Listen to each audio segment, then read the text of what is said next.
নমস্কাৰ।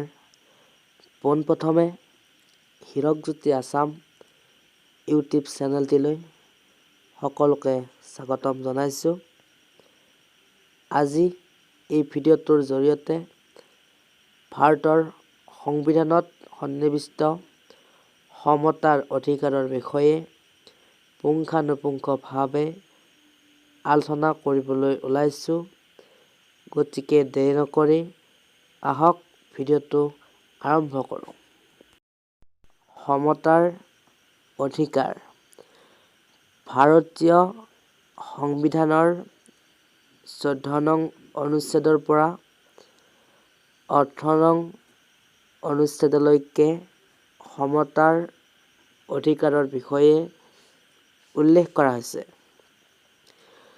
14 নং অনুচ্ছেদ অনুসৰি ভাৰতৰ চাৰিসীমাৰ ভিতৰত বসবাস কৰা সকলো লোকে আইনৰ দৃষ্টিত সমান ব্যৱহাৰ পাব আৰু আইনে সকলো লোককে সমানে ৰক্ষণাবেক্ষণ দিব।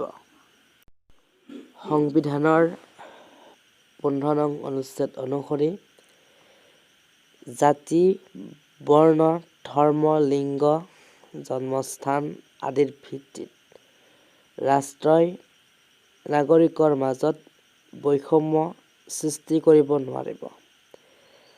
জাতি, বৰ্ণ, ধৰ্ম, লিংগ নিৰ্বিশেষে বিভিন্ন ৰাজহুৱা স্থান যেনে দোকান, হোটেল, পূজা-পাতল আদিত সমভাৱে প্ৰৱেশ কৰিব পাৰিব।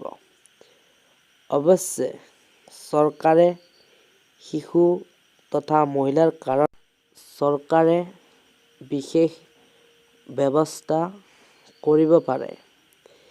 শিক্ষা আৰু সামাজিকভাৱে পিছপৰা লোক তথা অনুসূচিত জাতি জনজাতিৰ বাবে চৰকাৰে বিশেষ ব্যৱস্থা কৰিব পাৰে।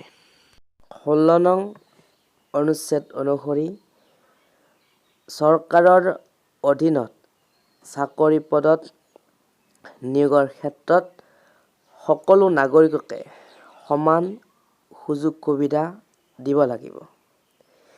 জাতি, বৰ্ণ, ধৰ্ম, লিংগ, জন্মস্থান আদিৰ ভিত্তিত চৰকাৰী চাকৰি নিয়োগৰ ক্ষেত্ৰত বৈষম্যৰ সৃষ্টি কৰিব নোৱাৰিব। কিন্তু পিছপৰা শ্ৰেণীৰ লোকৰ বাবে চৰকাৰে চাকৰি সংৰক্ষণৰ ব্যৱস্থা কৰিব পাৰে। সংবিধানৰ 17 নং অনুচ্ছেদ অনুসৰি অস্পৃশ্যতা বৰ্জন কৰা হৈছে আৰু এই অস্পৃশ্যতা নীতি অনুসৰণ কৰা লোকক শাস্তিৰ ব্যৱস্থা কৰা হৈছে। 18 নং অনুচ্ছেদ অনুসৰি শিক্ষা আৰু সামৰিক সম্পৰ্কীয় উপাধিৰ বাহিৰে চৰকাৰে আন কোনো উপাধি প্ৰদান কৰিব নোৱাৰিব। ভাৰতৰ কোনো নাগৰিকে বিদেশী ৰাষ্ট্ৰৰ পৰাও কোনো উপাধি গ্ৰহণ কৰিব নোৱাৰিব। সেইদৰে ভাৰত চৰকাৰৰ অধীনত চাকৰি কৰা কোনো বিদেশী লোকে ৰাষ্ট্ৰপতিৰ অনুমতি অবিহনে আন দেশে প্ৰদান কৰা কোনো উপাধি গ্ৰহণ কৰিব নোৱাৰিব।